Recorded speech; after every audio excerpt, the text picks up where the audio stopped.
Bonjour, bienvenue dans Motomaniac, le podcast. Aujourd'hui, on a un invité très spécial qui lui-même est hôte de podcast, donc un petit peu de challenge supplémentaire. Faisal Tchadlaoui, bonjour, bienvenue. J'ai pas d'intercom, je parle pas. Ça commence bien. Ça va? Très bien, et toi? Ouais, super. Comment ça va? Bah, génial. Écoute, on est ravis de t'avoir avec nous aujourd'hui. Parler moto, enfin. Yak. Yes. Ça manquait un petit peu, c'est ce qu'on s'était dit aussi. Ouais, ça manque. En repensant un petit peu à l'écosystème de la moto, on voit bien que la moto, elle se développe à vitesse grand V au Maroc. Et on est en train de se dire comment on va pouvoir parler de moto, de passion et revenir un petit peu à la source. Parce qu'aujourd'hui, tout ça, ça part dans tous les sens. Ouais. Mais on oublie un petit peu la passion. Donc voilà, c'est l'essence même de ce podcast. Et donc, avant de continuer, est-ce que tu peux te présenter à notre audience? Moi? Oui. Ah, c'est faut que je me présente, moi? Ah bah oui. Pour une fois que je suis interviewé, il faut que ça soit moi qui me présente. Bah t'as vu ça, c'est génial.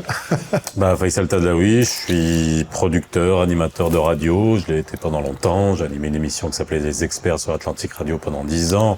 J'ai fait de la télé, j'anime des événements, des conférences. Je suis musicien, j'ai le band Moroccan Tribute to Pink Floyd qu'on a depuis des années. Voilà, donc beaucoup de passion, et dans ces passions-là, bah il y a la moto, ouais. Et ça me suit depuis je suis motard depuis maintenant plus de 20 ans. 20 ans de moto. Ouais, 20 wow. ans. Ouais. Et tu as commencé, c'est quoi ta première rencontre avec la moto? Ma première rencontre avec la moto, c'est, on va dire comme moi je suis un motard frustré de jeunesse. Ah. Et ce qui, je pense, est très bien. C'est-à-dire après, pour des questions de sécurité, mais je pense qu'on y reviendra nécessairement, c'est que moi j'ai toujours voulu une moto très jeune, comme les potes qu'il y avait à l'époque. Tu sais, qu'est-ce qui conduisait à l'époque? T'avais les YZ80, les toutes petites, là, qui faisaient beaucoup de boucans. T'avais les MT50. C'était pas très beau, mais tout le monde en avait. Ça marchait bien. Ça marchait bien. Après, il y avait les MTX aussi, en 125. Les MTX. T'avais les 80 aussi, oui. Voilà. Et j'ai toujours voulu une moto, une scooter, une mobilette, n'importe quoi, mais mon père, moi et ma mère, c'était juste hors de question. Hors de question. C'était pas dans la culture de la maison, c'était juste hors de question. Et je me rappelle que la première moto que j'ai toujours voulu, je l'avais vue sur un catalogue, c'était la Ténéré. Je pense que j'avais 15 ans, 16 ans. C'était la 750 qui était sortie, tu sais, la jaune et bleue. La jaune et bleue.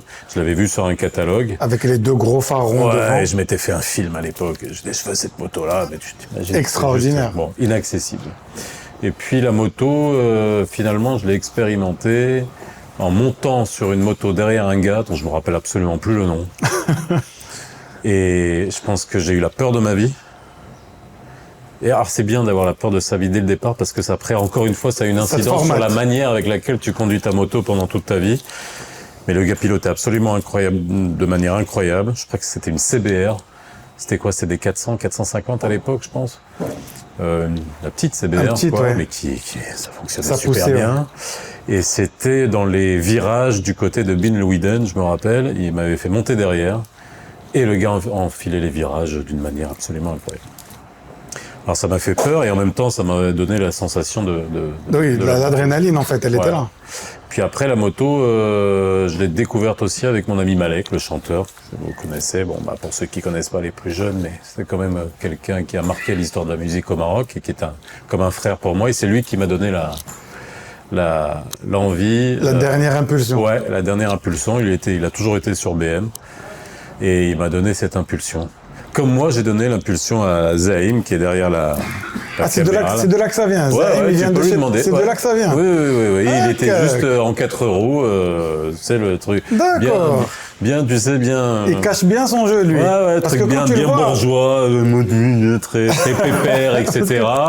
Puis après, je venais en moto, parce qu'on bossait déjà ensemble depuis très longtemps, et puis, il me voyait en moto, il me posait des questions, etc. Et Zaza, bien sûr, après du jour au lendemain, il est devenu pire que moi, donc moi je suis resté constant et lui il a dépassé tout le monde. Le jour où j'ai rencontré Zaïm, entre le jour où je l'ai rencontré et aujourd'hui, il a dû changer de moto 10 fois. Oui. Mais d'accord. mais on est d'accord. 10, je te jure, je suis gentil. Parce que moi, je suis inconstant. Moi, j'aime bien le... Alors, par contre, la fidélité moi, à la je moto. suis un motard pépère et puis j'aime... Et c'était quoi ta première moto alors? Bandit 600. Oh, Bandit 600, celle-là. Bandit 600. Et je pense que, sincèrement, c'est la meilleure moto qu'on puisse avoir pour démarrer. Pour démarrer. Avec une cylindrée qui est quand même pas mal. Oui, à l'époque. Ça a suffisamment de peps pour voyager. Oui, mais il faut bien se dire qu'à l'époque, alors à l'époque c'était il y a 20 ans, donc c'était une moto qui devait avoir déjà un certain nombre d'années. C'était la fin de la carrière des 600, tu vois. Après il y a eu la 6,5, oui. Mais après ils ont arrêté. C'était ces 4 cylindres top. Puis elle avait une belle gueule. Elle avait une belle gueule, bien élancée. Ça faisait gros en visuel. Visuellement, ouais. Et en même temps, c'était un vrai vélo très maniable. Mais c'était quand même assez lourd pour des bagnoles, des motos de l'époque, contrairement à maintenant. Et voilà. Et puis cette bécane, je me rappelle, c'est sur cette bécane que j'ai appris à piloter. La moto. Pas à conduire, à piloter. Parce que c'est ça le problème au Maroc. On n'apprend pas à piloter une moto. On apprend à conduire, à passer le code. On apprend à passer la conduite. À pas caler. Et avec cette Bandit 600, j'ai eu la chance de faire le trip avec les aigles de l'Atlas à l'époque. Casa, Laayoune, Casa. Je me souviens de ce trip. Ouais, avec Chalahi. Oui, Chalahi, de la grande époque. Bah, oui. Il y a une vidéo qui tourne de l'entrée dans Laayoune. Oui, c'est elle est magnifique cette photo. L'anniversaire de la marche verte. Elle est magnifique. J'espère d'ailleurs, s'il nous entend, si Chalahi, s'il veut un jour revenir dans l'émission, ça nous fera très plaisir de la voir. Je pense que je l'ai pas vu depuis, j'ai dû le croiser une fois, franchement. Mais cette photo, elle est iconique. Vraiment, c'est une photo iconique de l'entrée des aigles de l'Atlas dans la ville de Laayoune. Et puis, on était quoi? On devait être 60 motos. Déjà, à l'époque, ce qui est énorme pour l'époque. Parce qu'il n'y avait pas beaucoup moins de motards qu'aujourd'hui. Et puis, c'était plus compliqué de les gérer, ces motards. Parce que c'était pas... Voilà. Il y avait du caractère, oui. Oui, et puis il y avait des mecs qui faisaient n'importe quoi, donc on en parlait. Non, oui, mais c'est important. Ça. Écoute, qu'un tour de réfléchir, oui, parce qu'il n'y avait pas autant de contrôle, autant de suivi sur et la cylindrée, et les permis, et les radars, et tout ça. Il y avait pas de... Et donc cette 600, si je retrouvais une 600, alors pour ceux qui ont une Bandit 600, même qui est dans un état catastrophique, tu la reprends. Ouais, je veux bien, c'est pas trop cher bien sûr, mais la prendre parce que ça marque. La première moto, elle marque toujours. La bécane, ça marque. La première moto, elle marque toujours. Et donc après de 600, tu passes à quoi? Après, comme tous les motards, je pense qu'on s'ennuie à un moment donné, on veut quelque chose de plus... On arrive assez rapidement à la limite de la première moto. Voilà. Donc je voulais passer direct à des cylindrées de 1200, 1300, et donc je suis allé direct à la FJR 1300. Ouh, belle bécane. Très belle bécane, basse. Donc c'est très bien. Je fais 1m78, 1m77, 78. Mais bon, quand même, c'est plus agréable. Avec les cheveux, j'arrive à 1,80. C'est plus embêtant pour les casques. Je suis obligé de prendre des fois du XL en fonction des marques. Mais FJR 1300. Alors super bécane. Je reste sur le 4 cylindres parce que il y a un agrément particulier du 4 cylindres. Il y a une souplesse de moteur que tu n'as pas sur d'autres. Et en fait, puis quand on est au 4 cylindres, on passe plus facilement de la voiture à la moto avec un 4 cylindres. Non mais c'est vrai, parce que t'as pas quand tu passes à un monocylindre ou à un bicylindre, c'est pas la même chose. C'est pas le même agrément de conduite, c'est clair. Et c'est pas expliqué quelle bécane avait 3 cylindres, c'était quoi qui avait 3 cylindres? C'est les Triumph. Les Triumph, voilà. Les Triumph, elles étaient, leur cœur de métier, c'était 3 cylindres. Et FJR 1300, très belle bécane. Par contre, le défaut qu'elles avaient à l'époque, c'est ça se chauffait les cuisses d'une manière incroyable. Donc, une évacuation de l'air chaud très très mal pensée. Enfin, très mal pensée, je pensais plus pour les pays européens. Oui, il fait plus froid. Et ici, si tu t'arrêtais en ville, c'était insupportable. Mais de toute façon, en trajet, en voyage, elle est incroyable. C'était un rail. Elle est incroyable. Mais c'est vrai qu'on retrouve de la problématique d'El Srouniaf, les motos 4 cylindres de manière générale. Les motos 4 cylindres, elles chauffent dès que moi j'ai aussi un 4 cylindres, dès que tu es un petit peu à l'arrêt, dès que tu arrives dans des températures un peu hautes, t'as le ventilateur qui tourne tout le temps, t'as la chaleur qui remonte. C'est pas agréable. C'est horrible. C'est pas agréable. C'est horrible. Et puis en plus, avec l'équipement, la veste, les gants, le casque, c'est... Mais c'était une belle moto. Mais sur la route, c'est génial. Alors très lourd. Oui, aussi, ça, forcément. Lourd, ça, c'était plus de 300 kg à vide, je me rappelle, cette FJR. Et puis, j'ai dû la garder 2 ans. Et après, j'ai eu une pause. Longue pause. Une pause parce que ça revient aussi à la sécurité. Je m'en rappellerai, c'était... en fait, moi, je suis quelqu'un extrêmement prudent. Ça fait 20 ans que je fais de la moto et... Bon, c'est pas du bois, mais je sais pas, t'as du bois là, ici. Il y en a, c'est voilà. les dessous, pile. J'ai dû tomber 3 fois mais à l'arrêt. Donc c'est les chutes de déséquilibre. Les chutes débiles. Non, les chutes où tu oublies la béquille une fois. Ah oui, celle-là, elle est pas mal. C'est arrivé à Zaza aussi, moi c'est déjà arrivé une fois. Une chute, celle donc que je vais te raconter, qui m'a fait arrêter la moto pendant un moment et fait réfléchir. Et puis une chute très récemment, mais toute bête, dans du gravier avec Zaza, tu vois, quand on était à la cathédrale sur notre dernier trip. Et c'était juste du gravier, mais à très faible vitesse, donc rien n'arrivait, ni à la moto, ni à moi, donc tout va bien. Et ce qui m'a fait arrêter la moto pendant, je prends 2 ans, avant que j'en reprenne, c'était pour ceux qui Alfo Casa, c'est le rond-point espace porte d'Enfa. Oui. Alors, moi, je suis vraiment extrêment prudent. C'est le Maghreb, tu connais, alors c'est toujours le fort, etc. Feu rouge, feu vert, même si j'ai vert, je ralentis, je m'arrête, parce que malheureusement, tu sais jamais ce qui peut sortir. Là, j'étais dans un des plus gros ronds-points avec le plus de visibilité possible. Oui, parce que Koulchibaïn, rond-point Kbir. Je me suis arrêté, feu vert, etc.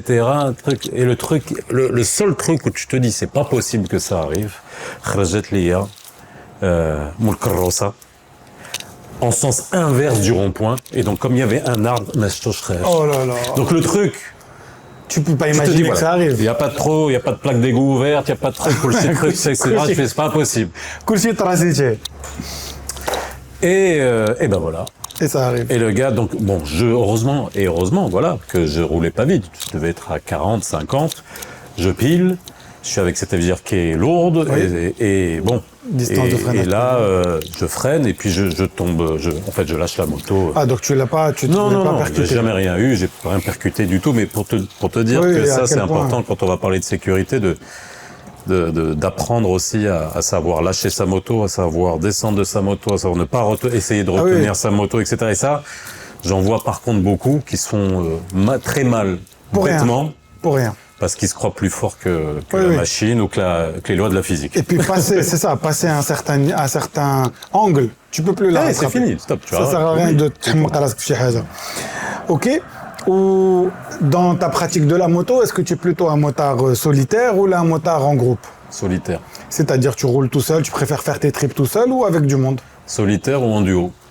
En duo. Duo. C'est plutôt ton trip de voyage. Écoute, j'ai essayé le très grand format, 65 motos. Alors c'est très galvanisant, c'est très tripant. Mais au bout alors quand c'est long, parce que quand on a fait la Une Casa, on avait fait quoi, 2, 3, 4, 5, 6 jours. C'est génial, tu rencontres des gens.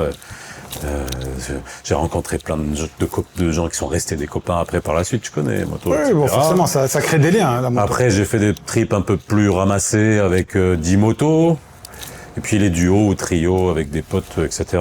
Je préfère vraiment quand on est en petit comité réduit.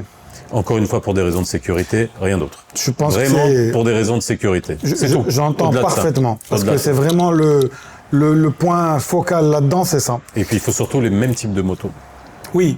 Ou en tout cas les mêmes types de comportements, de conduite. Ouais, mais quand on a les mêmes types de motos, quand on a des routières, ou à la rigueur des gars en trail, bon, ça va. C'est souvent des gars qui sont là pour la balade. Avec une sportive, ça va pas. Voilà. Ah non, surtout il y a des Parce qu'après, même, tu passes pas forcément au même endroit. Et les âges aussi. Je sais que c'est bête de dire ça. Mais bon, moi, j'étais jeune motard à l'époque où je roulais avec d'autres trucs. Mais en fait, le fait d'avoir été un motard frustré, d'avoir commencé tard, m'a servi, en fait. Ok, ça t'a permis d'être plus maître danger. Ouais, parce qu'après j'ai eu mes enfants, ma fille, mes trucs, donc nécessairement tu te dis ok, tu restes vaut pas le coup. Plus tranquille. Voilà. Ok. Et si on devait parler un petit peu d'équipement maintenant, de ton style de motard, est-ce que tu es plutôt intercom musique ou plutôt Wallo, boule qui est et le silence dans ton casque? Je mets plus de musique maintenant. Ouais. Donc rien, juste... Même avec une bonne qualité dans le casque, ça me gêne et j'aime bien entendre le bruit du moteur. Ok.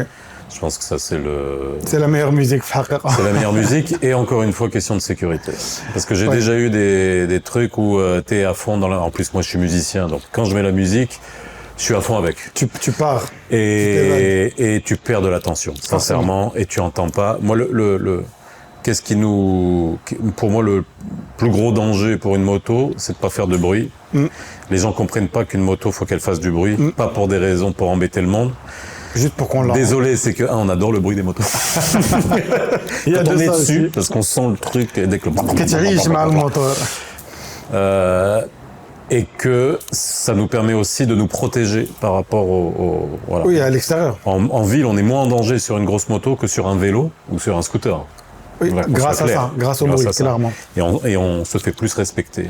Et puis, ce qui est dangereux aussi pour les motos aujourd'hui, c'est sont les voitures électriques qui font pas de bruit en ville. Oui, aussi, et ça aussi. On les entend pas arriver. Ouais.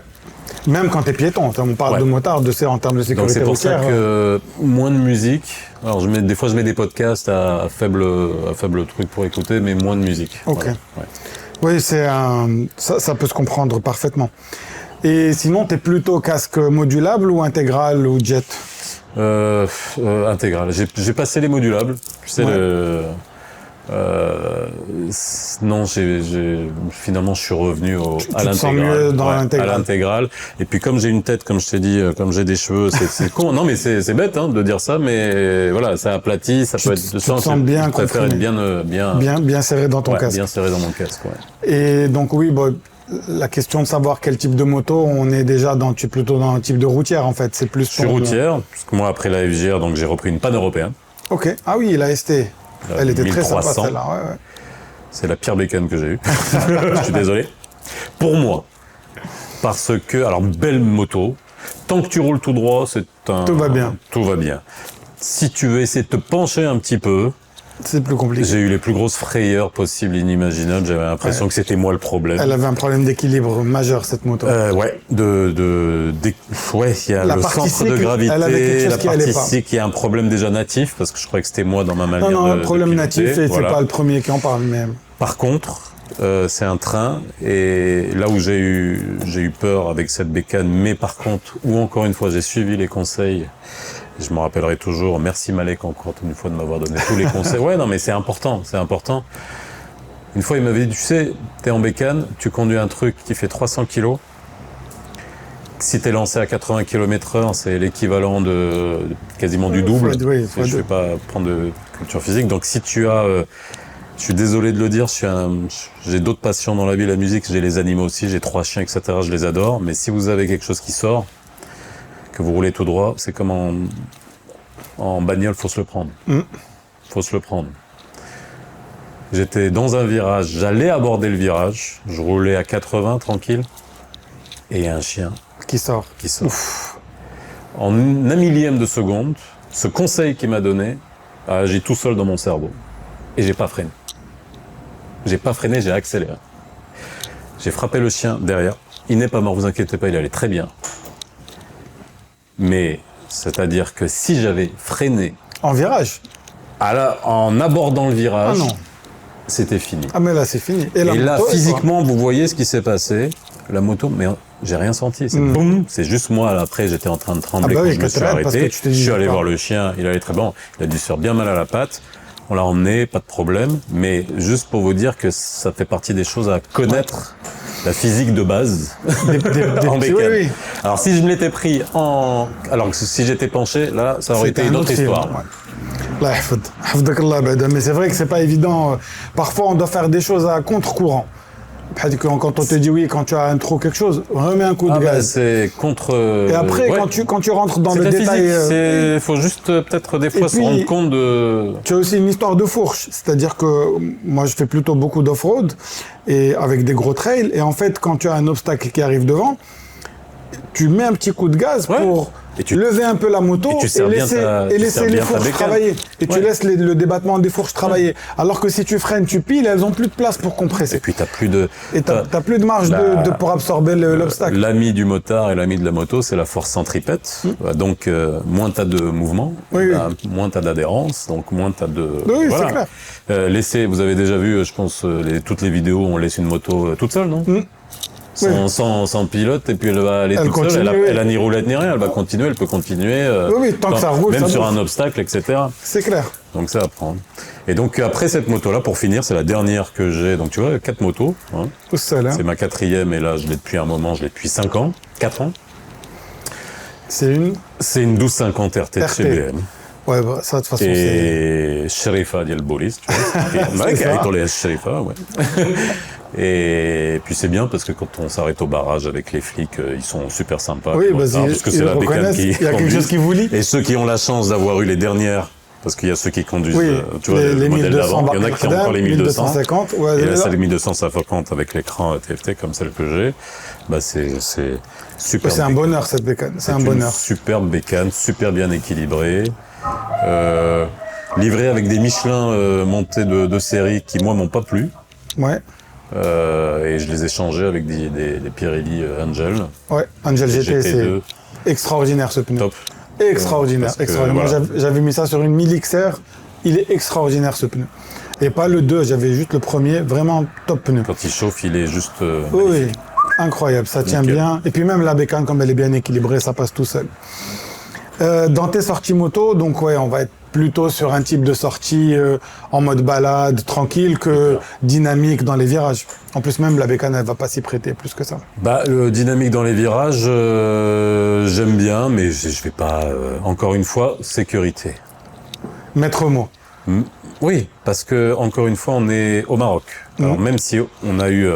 depuis 20 ans, mais les infrastructures ont fait un bond mais énorme. Il n'y a pas photo. Monumental. Il n'y a pas photo. Donc là, il n'y a rien à dire.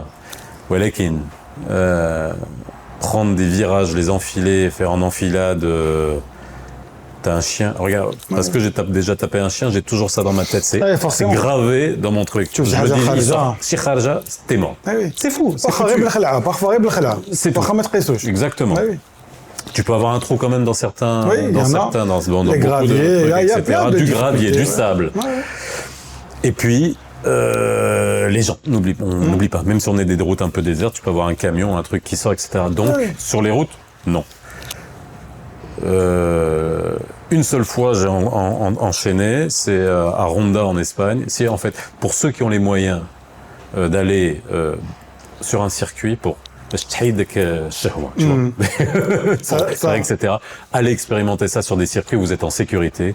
Vous pouvez même vous casser la gueule parce que vous pouvez peut-être vous casser quelque chose, mais au moins vous risquez pas de tomber dans un ravin, de heurter une autre bagnole, etc. Et puis c'est fait pour, etc. Et puis vous êtes. Il y a les dégagements, il y a tout ce qu'il faut, bref. Mais ouais, sinon toujours sécurité. D'ailleurs, je sais pas ce qu'ils ont fait avec le circuit d'El Ouazzem.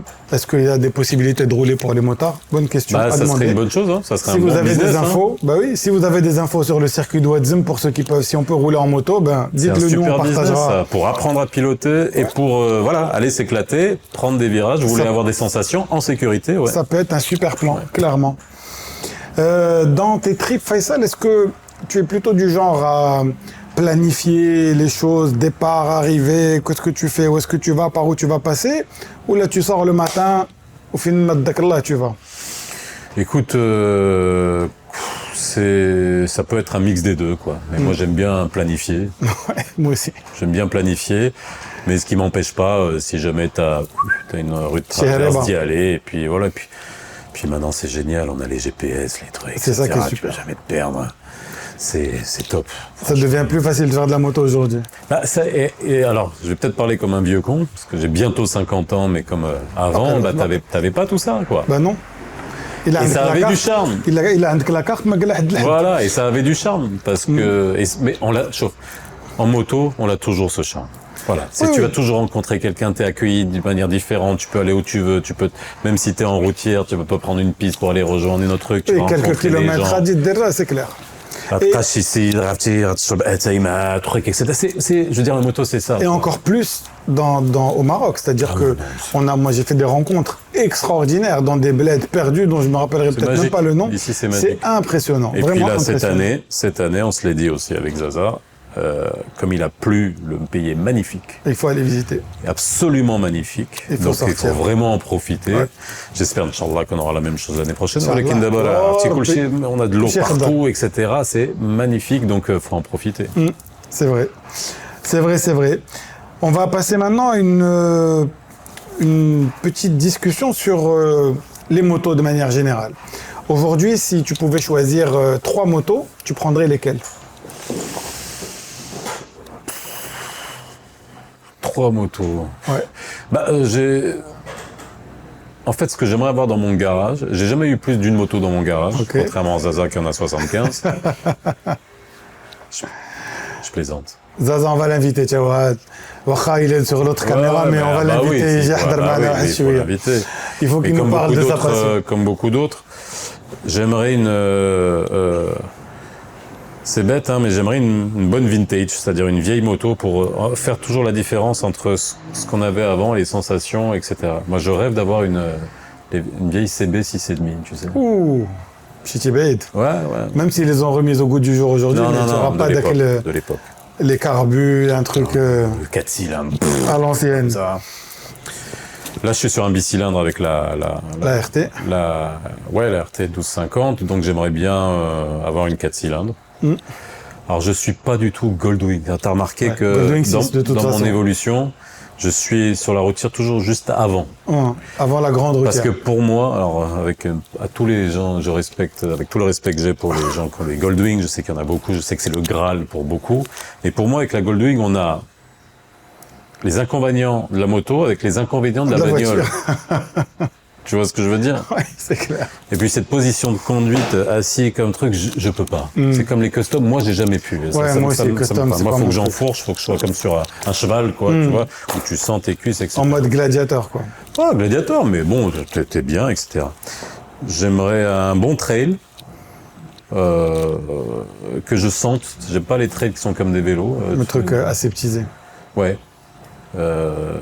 Et puis bien sûr ma Ténéré dont je rêve. La fameuse qu'il faut la ramener de l'ancien temps. J'ai un ami qui en a une à Rabat qu'on avait essayé de retaper pour lui, mais c'est impossible de trouver les bonnes pièces pour ses bécanes. Et une Triumph. Parce que je rêve d'avoir une Triumph. Laquelle de Triumph? Bonneville? Scrambler ou la... Ah ouais, à l'ancienne, donc les vraies, là, ouais. Il y en a quelques-unes qui tournent là. Ouais. Il y a un monsieur qui en a une, on va essayer de l'inviter aussi, venir discuter de ça. Parce qu'en fait, j'ai ce qu'il faut avec la BM pour l'utilisation que j'en fais. Tu as de tout, en fait, ouais. Sauf si... Alors, la 1300 de BM, je sais pas, faudrait que je l'essaye. Je l'ai pas essayé. Mais c'est trop cher pour ce que c'est aujourd'hui. Et par curiosité, essayer une chinoise. Les nouvelles qui arrivent sur le marché. J'en sais, ne me demande pas les marques parce qu'il y en a tellement qui arrivent là, je sais pas. Mais j'en ai vu et par curiosité, essayer. Mais l'avoir dans mon garage, peut-être pas. Peut-être pas. Bon, il y a plein de marques. On va pas faire l'article de toutes les marques, mais c'est vrai qu'il y en a certaines qui se démarquent un petit peu et sur la qualité de fabrication et sur leur design, etc. Il y en a une en particulier à laquelle je pense là, de la 450, qui se reconnaîtra, qui me fait de l'œil depuis quelque temps. Donc, bon. Et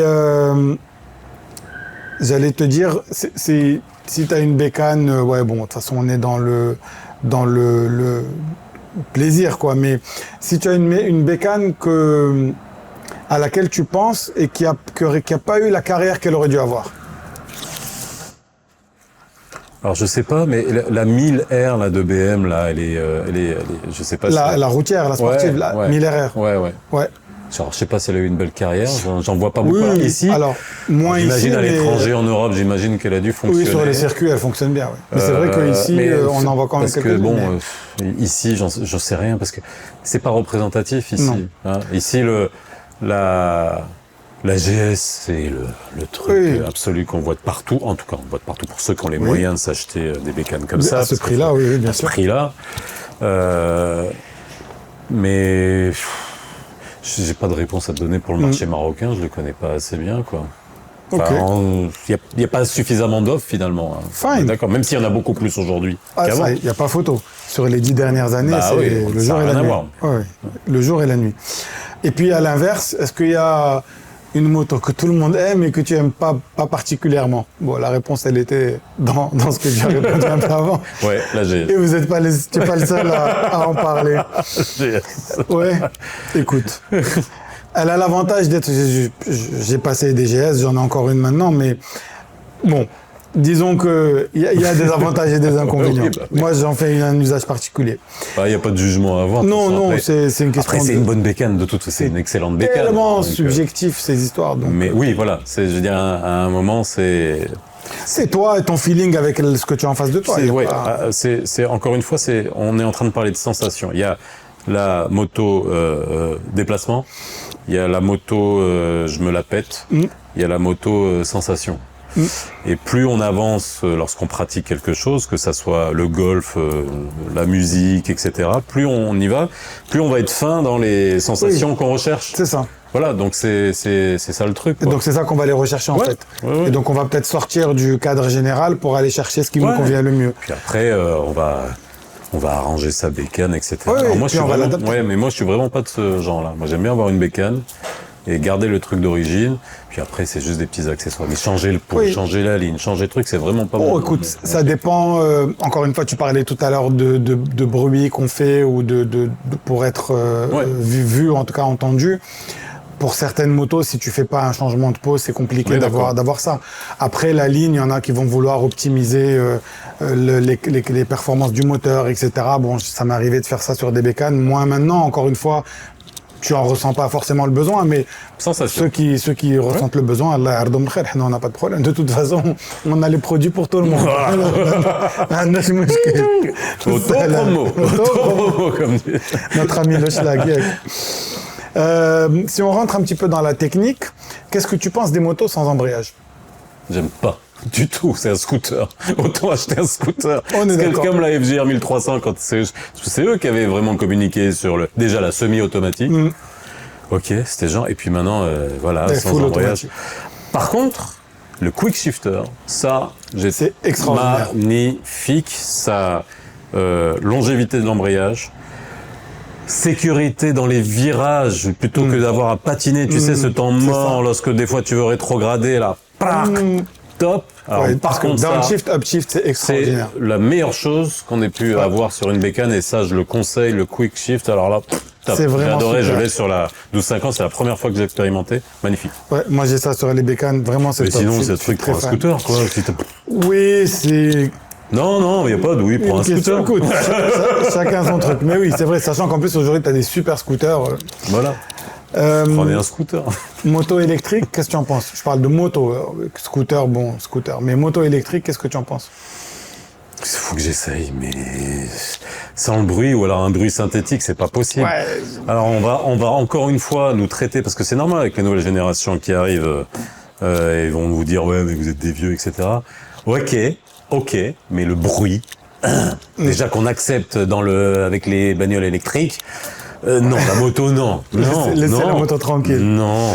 Bon, l'avantage qu'on a, c'est que ça va être plus compliqué de faire des motos hybrides, essence, électrique, ça va être... Oh, ça va arriver. Oh non. Hybride, avec la miniaturisation, etc., tu verras. Il faut quand même de la place pour mettre la batterie, pour avoir les deux moteurs. Ouais. Avec les Chinois qui arrivent avec les... Et puis la dernière question, est-ce que tu penses qu'il y a trop d'électronique sur les bécanes aujourd'hui? Ouais. Et pour toi, c'est quoi? Ça perd en agrément ou c'est juste philosophique? Alors trop d'électronique, ouais, je trouve. Faut pas qu'on aille encore plus loin dans ce qu'il y a, quoi. Je veux dire sincèrement, déjà on a tous les équipements qu'il y avait sur des bagnoles comme l'ABS. Bon ça, bref, on va parler d'électronique. Moi j'ai un écran qui est très joli, etc. Mais finalement, pour la sécurité, moi avec le GPS, je le mets dans le casque. Oui, tu veux pas le suivre. Vocale. Non, parce qu'après tu passes trop de temps à essayer de regarder les trucs. Faut juste rappeler que juste à 80 km/h, on fait, je crois, quasiment 22 mètres par seconde.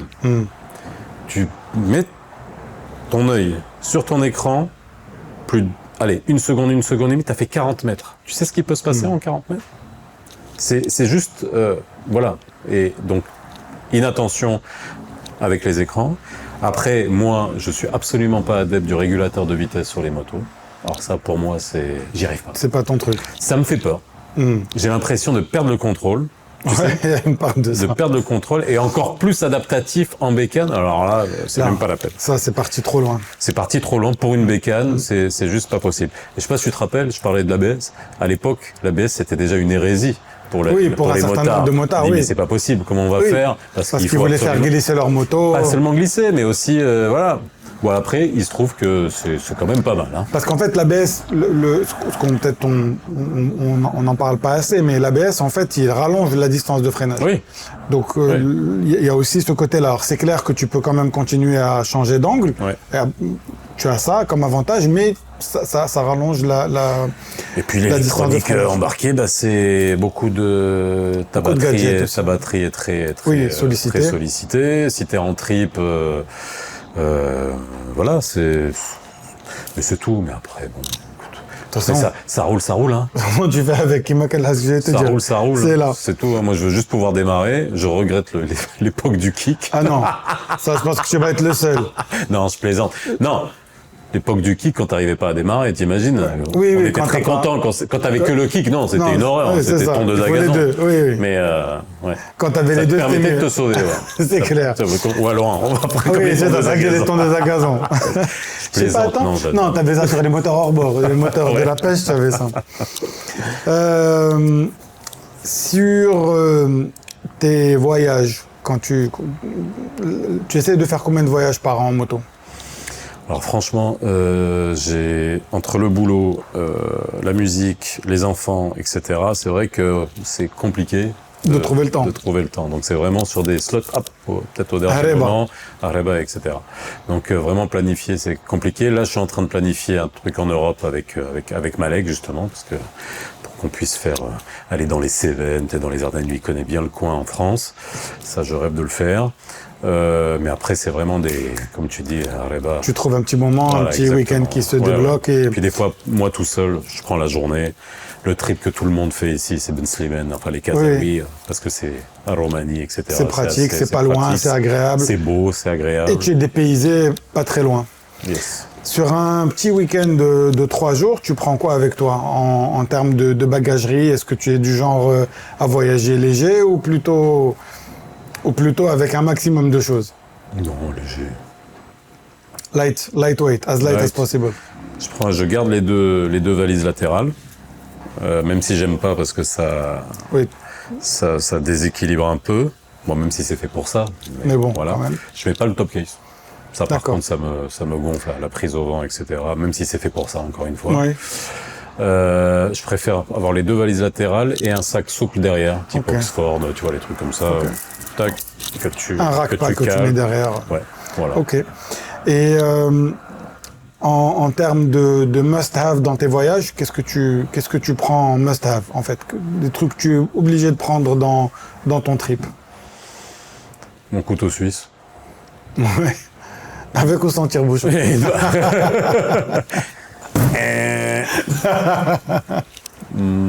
j'ai un couteau suisse, une petite trousse à outils, un gonfleur. Ils sont vachement bien les gonfleurs USB qu'il y a à la main. C'est top, les compresseurs. Je prends la bombe anti-crevaison que je mets 10 mains. En fait, tout ce qui sert à pouvoir continuer si t'es dans un coin. Mais encore une fois, on a fait le Maghreb, quoi. C'est ça que les gens oublient, c'est où que tu sois. تلقى فين ديبانيك. تلقى شي حد جالس حدا شي شجره واخا في العربيه تقول اجي. Bah, écoute, sincèrement. Encore une fois, dernier trip que j'ai fait, c'était avec Zaza justement. On est allé à Ben Louiden, on est revenu. Pneu avant, tboukhel. Ah si, mort, tboukhel. Alors ça, tu peux pas quoi. Bah non. C'est même pas la peine. Pour trouver la référence de son pneu, on était à côté de Freben Salah. Et ben on est allé, on a trouvé un gars super sympa et lui il fait juste les trucs de scooter, trucs etc. de mobilette. Et ben vas-y qu'il a pas appelé un chauffeur de taxi qui allait lui chercher un pneu à Freben Salah qui lui a amené à Ben C'est top. Donc, c'est pour ça que ça me fait marrer aussi, et je vois les commentaires quand tu as des étrangers qui postent, tu sais, sur Facebook, Insta, etc., qui disent, ouais, on va faire un trip au Maroc, est-ce qu'on peut trouver de l'eau, etc. Oui. Tu trouves tout, en fait. Là, tu trouves un pneu. Oui. Tu trouves un pneu. De ta moto. Et on va te l'amener. Et avec le sourire. Et voilà. Et ça, c'est magique. Ça, c'est le Maroc. واخر الى ما كانش غتلقى شي كاميونات ولا شي واحد اللي غادي يهز لك الموتور ويديه لشي بلاصه المهم غتلقى شي حل ديما غتلقى شي حل et franchement c'est ça qui est on a passé des trips où à chaque fois qu'on a eu des bugs comme ça, tu as toujours trouvé quelqu'un, des gens qui t'accueillent chez eux à la maison. La Bandit 600, on l'avait réparé, c'était un radiateur, tu sais, carbu avec radiateur à l'ancienne. Alors tu sais ce que tu prends sur les routes en plus à l'époque. Forcément. Ouais, تحميرة, tu te rappelles تحميرة à l'ancienne. تحميرة هي باش كنا كنبوشيو الرادياتور. Va expliquer à un Français تحميرة ou à un Suisse qui va venir. Pas comprendre. Voilà, تحميرة avec Oui, c'est ça, كتحل الخنشة تحميرة في الرادياتور وتكب الماء. Mais tu sais ce que c'était تحميرة à la base. Oui, c'est de la poudre de piment. Oui, ben voilà, c'est ça. Et après, il te met dans le couscous, donc c'est encore plus drôle, tu vois ce qu'il dit. Mais pas du radiateur.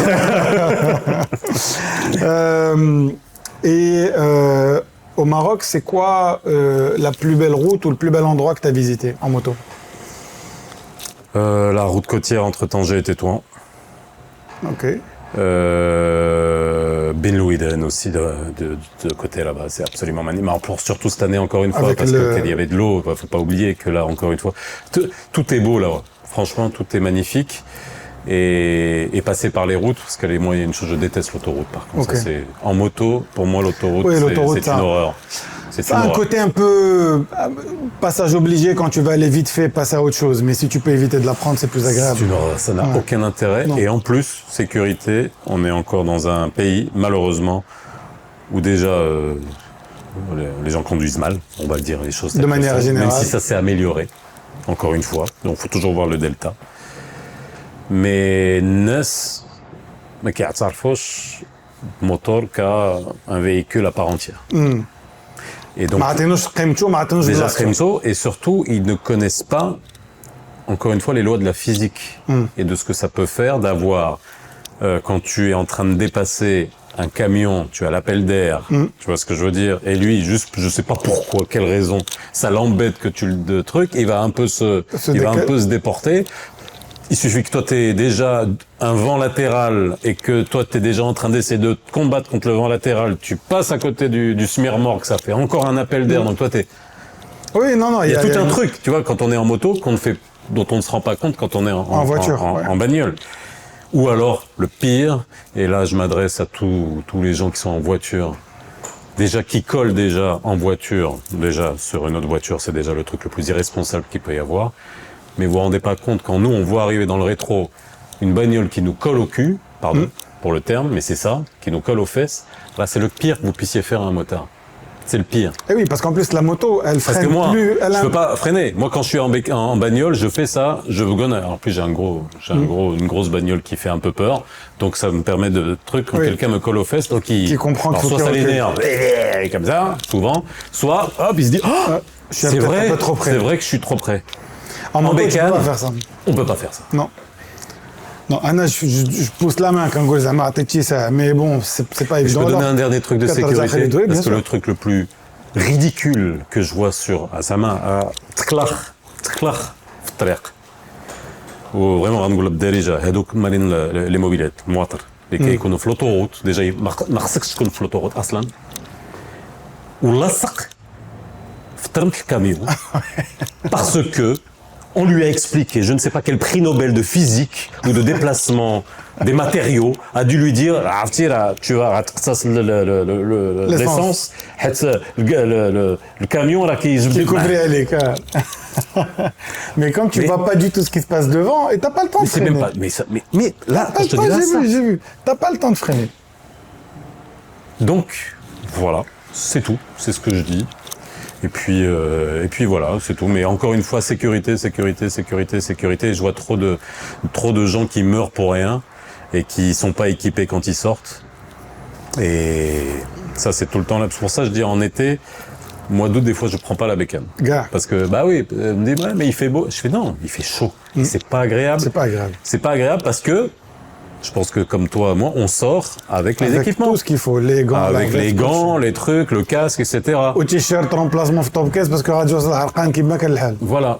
Et donc, pour ceux qui sont en sandales, sur des bécanes, en short, même à 40 km/h, tu vas te brûler et tu vas avoir des trucs qui parfois des séquelles qui partent, oui, bien sûr. À 40 km/h. Greffe de peau, on en parle même pas. Donc voilà, c'est tout. Oui, c'est clair qu'il y a une vraie problématique de sécurité. Pour aborder la sécurité en moto, il y a encore beaucoup de travail. Et les motards ont un rôle.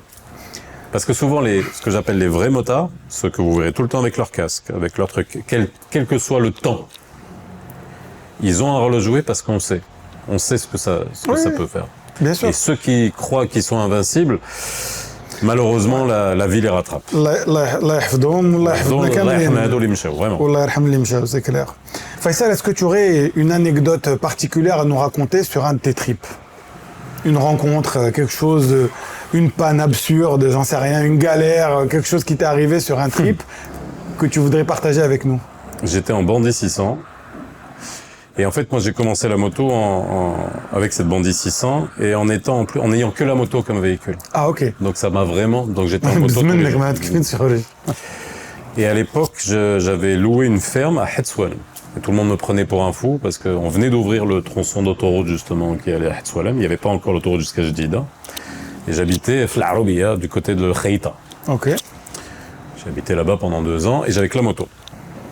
Et donc j'avais tous les soirs, c'était mon kiff absolu. C'est pour ça que je te dis aussi que j'aime pas l'autoroute, parce que je prenais une grande partie d'autoroute, et après par contre je prenais la route, donc je rentrais même le soir, le truc, etc. Donc ça m'avait appris beaucoup de choses, dont conduire la nuit. Et il y a... Quand on conduit la nuit, et quand on est en moto, on percute beaucoup de choses sans s'en rendre compte. Alors au mieux, ce sont les moustiques. Oui. Et au pire, c'est autre chose. Donc tu te rends pas compte? Hein? Si, là je me suis rendu compte. J'ai pris une chouette. Ah ouais. Alors déjà, la probabilité pour croiser une chouette au Maroc. Elle est assez faible. La probabilité pour que ça soit... Alors c'était pas un grand-duc, mais je sais pas quelle espèce c'était, mais Maroc, ça faisait un morcif comme ça. Mouka. Non, parce que t'as les hiboux, les chouettes, etc. C'est comme les chiens Sloggy. C'était un morcif comme ça. Ouf. Et là encore, tu vois, sécurité, ton cerveau t'apprend. J'étais sur l'autoroute et je vois un truc. Et là, c'est là où tu te dis le calcul des trajectoires. Je sais pas. Cours de physique, Léo. Et en fait, ben oui. Et en fait, je me suis dit, allez, Thalès, c'était quoi Pythagore, Thalès, tu te dis, etc. Tu fais ta diagonale. Et je me dis, je vais me le prendre. Je vais me le prendre. Parce que, ça y est, je vois y arriver. Je me dis, soit je freine à don, je vais tomber, soit j'accélère et je risque de me prendre de l'autre côté encore plus vite, etc. Je me suis dit, je vais me le prendre. Et je me suis pris cette chouette. Sur la moto? Dans le casque. Non, dans le casque. Wow. Donc là, tu vois, aujourd'hui, j'ai un petit torticolis. Et ben, j'ai eu un torticolis après pendant une semaine. Wow. Alors, je pense que ça a été en plus avec le khla ou dekshi, mais je me suis pris le truc. Et le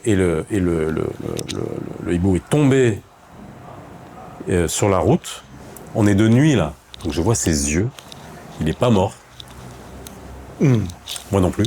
Alhamdoulilah. Je m'arrête beaucoup plus loin. Je laisse la moto, le temps, le truc. Je reviens sur mes pas sur la bande d'arrêt pour arriver. Donc, je devais être 50 mètres avant, 40 mètres avant, le temps que je freine, etc. Il était là. J'ai l'impression qu'il m'a attendu. Parce que je croyais qu'il était mort. Je vois sa tête, truc comme ça. Il se renvole. Il part. Il part. Incroyable. Donc soit c'est un signe un truc, etc. Ce que tu veux, mais je l'ai pris comme ça. En plus, c'est très mystique comme animal. Oui, en plus, c'est très rare. C'est très mystique, c'est très rare. Il y en a. Du côté de Biljdi, Het'Swalem, tout ça, il y en a. Parce que... mais voilà. Et rencontre avec une chouette. Ouais, avec une chouette, mais je me suis déjà pris des oiseaux après dans le casque. Ça arrive. Moi, j'ai trouvé dans le carénage de la moto, je les ai pas sentis. Moi, je les ai pris dans le casque, ouais, dans le casque. Et c'est là où on se rend compte de la vitesse à laquelle on va et de l'énergie cinétique et de trucs, etc. Et c'est ça. Et petit conseil encore une fois pour vous rendre compte, je sais que si vous êtes sur l'autoroute de manière dégagée, prenez le temps, 1 seconde juste de faire ça et de regarder la vitesse de la route qui passe. Parce qu'on s'en rend pas compte quand on est quand on regarde le paysage loin. qui défile. Quand tu vois là, tu vois la râpe à fromage si tu tombes. Ouais. Non mais il y avait on est d'accord. de la pub comme ça. Ou alors vous mettez une GoPro, une caméra, n'importe quoi pour se rendre compte de la route qui défile. De la vitesse. Et là, ça calme. Pour moi, le pire, c'est de ne pas avoir peur. Il faut être motard longtemps, en vie. C'est un équilibre subtil entre la peur et le plaisir. Ne pas avoir trop peur pour que ça soit pas désagréable, et avoir suffisamment peur pour pas faire de conneries. Pour pas faire de conneries, ouais. C'est une belle manière d'arriver à la fin de notre entretien. Faisal, est-ce que tu aurais... on a parlé, on a échangé pendant cette petite heure sur les conseils que tu pourrais donner aux motards, comme ça, rapidement, un petit bloc de conseils, 3 conseils aux motards. T'as remarqué, j'ai parlé que de sécurité. Oui, donc clairement. de toute façon, si tu veux être motard, et quelle que soit la taille de la bécane, c'est encore une fois, c'est la vitesse. Moi, je suis en RT 1250, elle peut monter jusqu'à 200 sans problème. Oui, sans problème. Ouais, même si c'est pas fait pour ça, hein, mais ça a un couple de malades, ça monte. Tu peux être en 4e, et redémarrer. Ne pas rétrograder et redescendre à 60, ça passe, c'est magnifique. Mais ne sortez jamais à poil. Ne sortez jamais à poil.